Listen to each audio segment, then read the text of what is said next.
wararkii soo kordhay ayaynu caawa barnaamijkeedii kugu soo gudbin doonaa. ciidamada kumaandooska ee la yiraahdo kuwa koofiyadaha cagaaran ayaa howlgal la yaab leh waxay ka fuliyeen dal aan Iiraan ahayn. waa ciidanka kumaandooska Iiraan ee hoostaga ciidanka ilaalada kacaanka Iiraan. dad ayay halkaa ka soo qafaasheen, kuwa way ku soo direen, hubna way ka soo qaateen.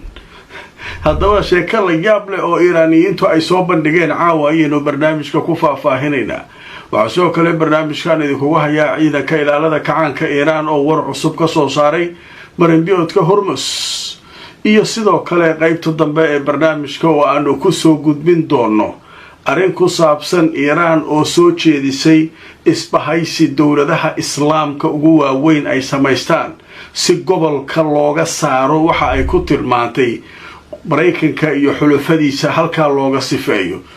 marka annaga aan isku soo harno ayay taagan tahay. haddaba isbahaysigan Iiraan ay ku baaqday iyo isbahaysigii hore ay ku jireen Turkiga, Masar, Sacuudiga iyo Pakistan muxuu kaga duwan yahay? haddaba warbixin iyo falanqayn ku saabsan sheekadaas ayaynu iyana barnaamijka ku soo gudbin doonaa. inta aan ku jirno barnaamijkana waxay warar soo kordhawaan idin la socodsiin doonaa. Safari Remit waxay ka caawinaysaa inaad reerkaaga iyo saaxiibada ku nool dalal dhowr ah aad gaarsiisid wixii aad ugu tala gashay. ilaa iminka wadamada ay xawaalada kugu diri karto waxaa ka mid ah Kenya, Soomaaliya, Uganda, Djibouti, Ethiopia, Sudan, South Sudan, Tanzania iyo Turki. qiimahana aad ayuu u jaban yahay marka loo eego shirkadaha kale ee ka shaqeeya xawaalada. xawaaladan waa online. waxaa dhammaanba bulshada lala socodsiinayaa meel kastoo ay joogaan, gaar ahaan dalka Kenya ee geeska Afrika iyo magaalada Nairobi, inay jirto shirkadda caan baxday shirkadaha uga duwan xagga diyaarinta dhismayaasha dhaadheer oo waa shirkadaasi caanka ahi. waa shirkadda lagu magacaabo Emara Luxury Homes Limited ee fadhigeedu yahay magaalada Nairobi ee dalka Kenya, gaar ahaan Kilimani iyo wadada caanka ee lagu magacaabo Leilani Road. aad aragto wuxuu ka bilaabanayaa 4 bedroom DSQ, 3 bedroom DSQ iyo 3 bedroom DSQ iyo 2 bedroom DSQ. adeegii guri lahaa oo dhanna waa wataa. shirkaddu maanta waxay idiin soo gudbinaysaa qiimo dhibid aan ugu magac daray hoygu waa muhiim hanti yeelo oo soconaysa 5 bilood. hadda ka hor qiimo dhibidii aan soo celinay 2 bilood ahayd, walaalo badan baa ka faa'iideystay oo dal iyo dibadba jooga. haddana mar labaad waan soo celinay. waxaan ugu baaqahayaa bulshada Soomaaliyeed ee adduunka dacaladiisa joogta inay ka faa'iideystaan adeegga maamuus ee shirkadda Hormuud. waa xirmooyin adiga ku gaar ah oo ka kooban internet kaliya, ku hadal kaliya ama internet iyo ku hadal wada jira. naftaada ku maamuus xirmooyinka adeegga maamuus oo kaga shubo hadda xidig 212 4 gees. dhammaan bulshada waxaa lala socodsiinayaa gaar ahaan magaalada London in xarunta dhinaca caafimaadka French and Overseas Clinic ay ku taalo meel aan ka fogeyn stationka tareenka ee Baker Street ee bartamaha magaalada London. halkaa waxaa jooga dhaqaatiir kala duwan oo ka daaweynaya cudurro ay ka mid yihiin kuwa maqaarka, kuwa carruurta, kuwa haweenka iyo cudurrada guud. dhaqaatiirta halkaa ka howlgashay ee howlwadanaduba waxay diyaar u yihiin inay wixii caafimaad ay kula qabtaan. waxaa intaasi dheer in xaruntaasi French and Overseas Clinic ay ka howlgalaan dad Soomaaliyeed oo aqoon u leh xagga caafimaadka, dadka Soomaaliyeedna si gaara ula shaqeeya. haddaba bulshada meel kastoo aad joogtaan way ka abaal sheegteen intii tagtay xarunta caafimaad ee French and Overseas Clinic ee adinkuna ma tagtaan. kulanti wanaagsan asxaabay meel kastoo naga daawanaysaan ku soo dhawaada barnaamijkeena habeennimo. haddaba waa habeennimo Isniina oo Talaado ay soo galayso, taariikhduna waa 3 bisha 8 2026. wararkii soo dhacay intaynu kala maqnaynaynu barnaamijka ku faahfaahinaynaa dhowr qodob oo muhiima oo soo kordhay ayaynu barnaamijka caawa idinkula wadaagi doonaa. ugu horreyn waxaynu ku bilaabaynaa ciidanka sida gaarka u tababaran kumaandooska Iiraan ee hoostaga ciidanka ilaalada kacaanka Iiraan ayaa waxay sheegeen caawa inay sameeyeen maalmo ka hor howlgal ay wadan kale inta ku galeen qolyo abaabulayay weerar inay ku soo qaadaan Iiraan, halkaa ku soo qaramsaday, kuwana ku soo kaxaystay, hubna ka soo furtay. weliba meesha howlgalkaasu ka dhacayana saldhig Mareykan ku leeyahay ku yaala. sheeka cajiiba soba. haddaba meeshu waa halkee? waa Kurdistaanta Ciraaq. Kurdistaan ayaa ku yaala saldhig maraykanku leey maalin hore waxaan ku soo qaadanay barnaamijka maraykanka oo wuxuu sheegay kurdistaan waa isaga cararaawiin anigu waa la yaabanaa waxaan lahaa kurdistaan weerar badanna kuma dhicine ninkan muxuu uga cararaa meesha ilain howlgalkan markuu dhacay ayuu macallinka weyn saas u jiray isagoo soo taagana inta kumaandooska iiraan kurdistaan galeen kuwa kurdiyiina oo iiraan loo abaabulayay maraykanku hub siinaya inay iiraan soo galaan rabay intaysa iiraan soo gelina gudaha inta loogu tagay arbil iyo dhulkaas ayaa la soo qararamsaday oo fiirsada hubkiina waa laga soo qaatay ayagiioo noolna qaaraa la soo qabtay kuwo kalena waa la soo dilay american maxaa u yaal marka agtiisa xaafadihii dariskaa laga ugaarsanayaabay saldhigii ilaan maraykanku saasuu uga cararay haddaan ogaaday haddaba markaan idintusoo wararkii ugu dambeeyey sheekadaa laga qoray iyo warbixinadii ugu dambeeyey ee soo kordhay waa tahay wakaalada wararka ee Anadolu ayaa goordhow qortay warbixin ay leedahay Iiraan waxay sheegtay inay fulisay 14 howlgal oo dhulka ah oo markaa ka dhan ah kooxo mucaarad ku ahaa kuwaasoo ku sugnaa waqooyiga Ciraaq haddaba warbixintu way sii socotay waxaa la leeyahay la taliyaha ciidanka Iiraan Nikolai Mujtama Shafari ayaa maanta Isniina wuxuu si rasmi ah daboolka uga qaaday u sheegay guutooyin ka tirsan ciidamada gaarka ah ee Iiraan inay fuliyeen 14 howlgal oo dhinaca dhulka ah iyagoo ku weeraray kooxo hubaysan oo ku kacsan nidaamka Iiraan kuwaasoo lagu abaabulayay magaalooyinka Sulaymaaniya iyo Arbil ee ku yaala waqooyiga dalka Ciraaq haddaba warbixinada ugu dambeeyay waxay sheegayaan in ciidamadaasu ay halkaa galeen isla markaana ay ka hortageen weeraro lagu soo qaadi lahaa Iiraan goobaha la weeraray ee Sulaymaaniya iyo Arbil ayaa lagu bartilmaameedsaday kooxahaas oo la sheegay in qaarkood la dilay qaarna nolosha lagu soo qabtay hubkoodina qaar kamida ay soo qaateen kumaandooska Iiraan haddaba ciidamadan kumaandooska ee howlgalka ka qayb galay ayaa waxaa la yiraahdaa kumaandooska koofiyadaha cagaaran waa ciidanka sida gaarka u tababaran ee ciidanka ilaalada kacaanka Iiraan ka tirsan haddaba goobaha weerarku uu ka dhacay ayaa la sheegay inay saldhigyo ku leeyihiin ciidamo shisheeye oo uu Maraykanku horkacayo kuwaasoo ku degan halkaas magaca isbahaysiga la dagaalanka kooxda Daesh haddaba weerarkan ayaa la sheegay inuu dhacay intii u dhaxaysay 8 iyo 24 bishii Luulyo ee dhamaatay 14 weerar ayayna halka ka furiyeen haddaba waxay sheegeen saraakiisha Tahraan in ciidankii howlgallada sameeyay ay dib ugu soo laabteen fariisimahooda iyagoo aan la kulmin wax khasaara sida la yiri marka hawshaasu marka iyaduna halkaas maraysaa wararkii ugu waaweynaa ee soo kordhay ayay ka mid tahay marka waxaa leeyahay kumaandooska waa kumaandoos yaable waa leeyahay xuduudkay ka gudbeen halkaasay tageen meeshaasay howlgal ka sameeyeen daday soo xireen dibay waxay ugu soo laabteen Iiraan 14 عمليات والولاية 14 هولقل أيها لقى سميي ماشي انتي قلنا حيشي شديد إلى 14 بش بركة وشيكر رنتي آد عجيب واي ورلياب لواي مركة وركاسو إساقنا وركا عصب أيو كميد ياي دانكا كالي وحال الشيقيا نيكي ترام أها وحوكو وريري إيرانيين saake waxaan idin sheegay inay jirtay sheeko ku saabsan inuu yiri caawa fiidka waxa kulmaya Iiraan iyo Mareykanka oo wada hadlayaan waata Iiraaniyiintu saaka Iiraan wardhiku been badana beentis faayde ninka marka saake wixii anaga aan ogeyn isagu hadda soo ogaado xulay nimanka been ay sheegeen nimanka waxay yiraahdeen kula hadlayna waxay ila hadlayaan male way laba wajiilayaan waaw afku furtay haddaba markaan idin tuso sheekada ku saabsan Trump iyo xaalkiisa haddaba telefishinka Al Jazeera ayaa warbixin ka qoray wuxuu leeyahay Trump wuxuu yiri hoggaanka Iiraan waa mid aad u khiyaano badan uu yiri madaxweynaha Mareykanka Donald Trump wuxuu yiri waxba lama gaari karaan iiraaniyiintu haddii aan rabno haddii aysan jirin heshiis ama isdhiibid buuxda kula. wuxuu sidoo kale sheegay hoggaanka iiraan waa mid aad u wejiyo badan, waxay codsadeen kulan kadibna waxay sheegeen inaysan wax wada hadalaba ku jirin. iiraan waxay codsatay inay wada xaajoodka ay nala galaan, kadibna waxay sii wadaan kula inay markaa ku celceliso sheegashadeeda caadiga ahayd oo ah in ay iyadu xoog ku haysato marinbiyoodka Hormuz.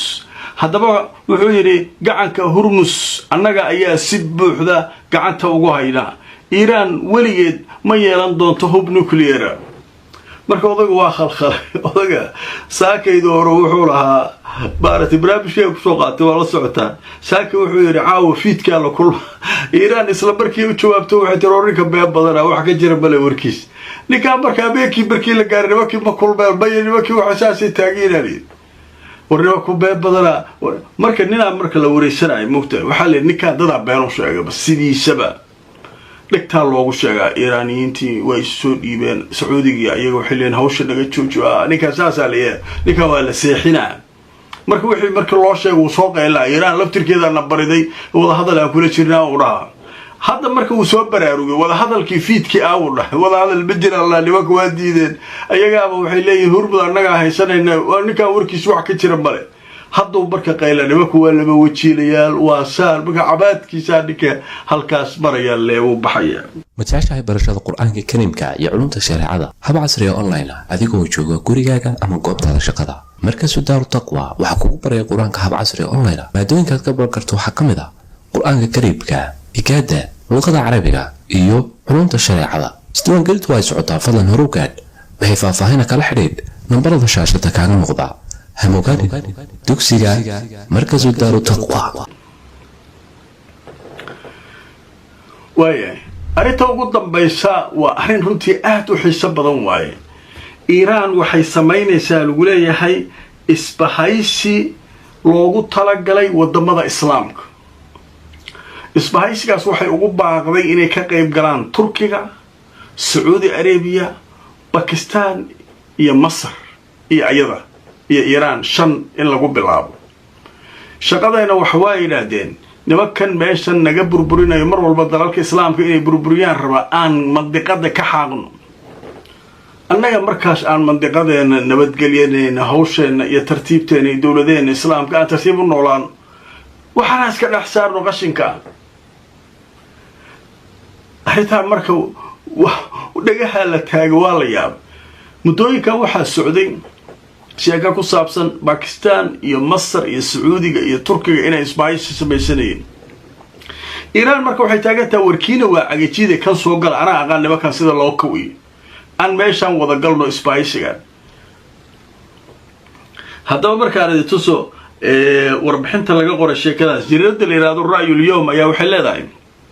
Turkiga iyo Sacuudiga iyo Masar ayay iiraan u soo jeedisay inay ka qayb qaataan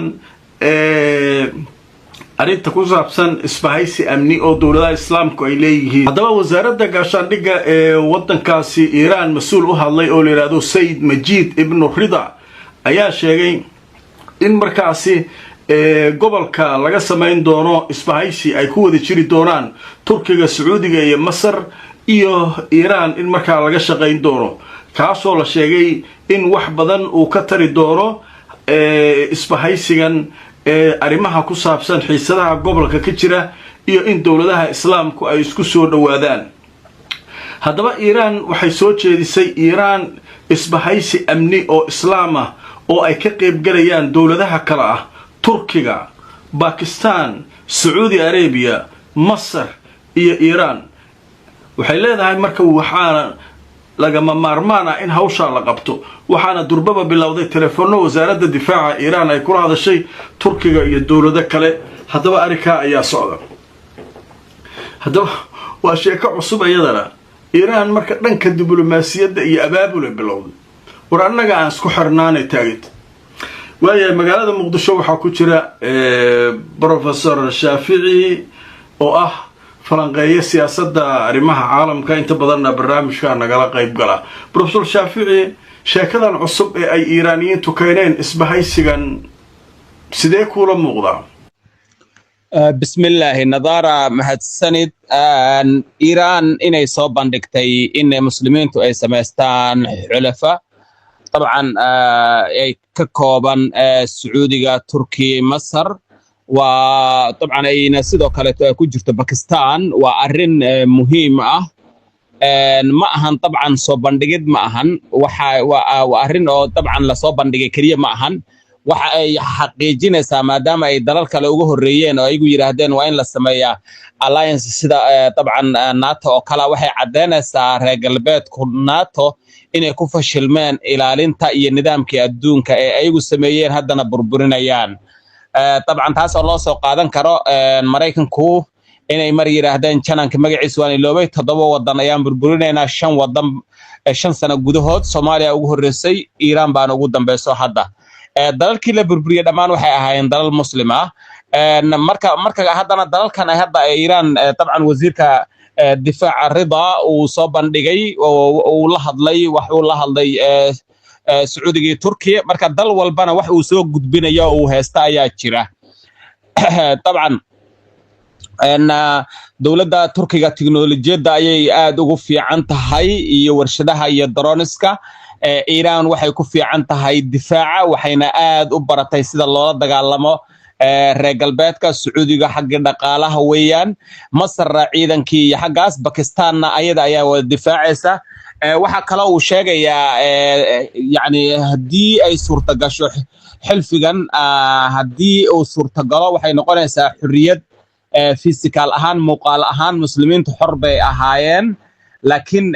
dabcan gumaysi bay ku jireen dagaalkii labaad kadib ama markii la yiraahdo Cusmaaniyiinta markay burbureen marka hadii hal dal la weeraro waa ayaga oo la weeraray kuwa kale dabcan